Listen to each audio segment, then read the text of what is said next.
దాడి దళితుల వీన రెడ్లు కలిసి మొత్తం రెడ్లు మొత్తం 200 మంది రెడ్లు కలిసి మాల గుడెమ్మీన మొత్తం దాడి చేసడం అంటే కర్రలతోటి సీకులు రాళ్లతోటి దాడి చేసి నీ దిక్కునతోటి చెప్పుకోవే మాలమ్ముండాల మాదిగ మాలను కొట్టిన ఘనత నేను ఎక్కడ చూడలేదని కూడా మనవి చేస్తున్నాను. ఎందుకంటే సామాన్యంగా దాడి చేసలేరు.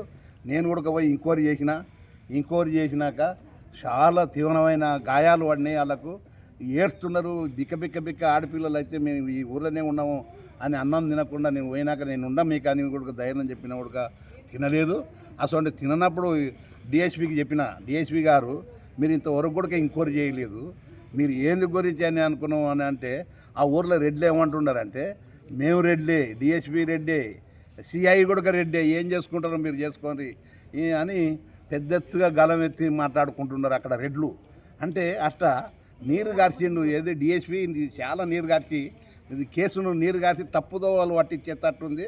ఆ తప్పుదోవలు కాకుండా మన ఎస్పీ గారితో కలిసిన హామీ ఇచ్చిండు, మాకు గట్టిగా న్యాయం చేస్తా, మీకు ఎక్కడ కాకుండా కూడా నేను కూడా పోయి ఎంక్వైరీ చేసి న్యాయం చేస్తానని బాధ్యతలను తీసుకొని పోయి డిఎస్పీతో ఎస్పీతో కలిస్తే న్యాయం చేస్తానని మాట ఇచ్చిండు.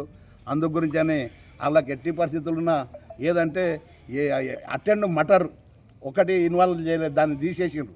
అటెండ్ మటర్ రాసి వాళ్ళను రిమాండ్కు తోలాలని మాలమానాడు డిమాండ్ చేస్తుంది. లేకపోతే చాలా ఉద్యమాలు అవుతుంది.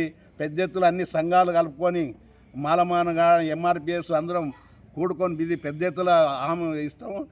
న్యాయం జరిగిన దగ్గర వాళ్ళకు బాధ్యతలకు న్యాయం జరిగిన దగ్గర మేము పోరాటం చేస్తామని మనం చేసుకుంటూ మా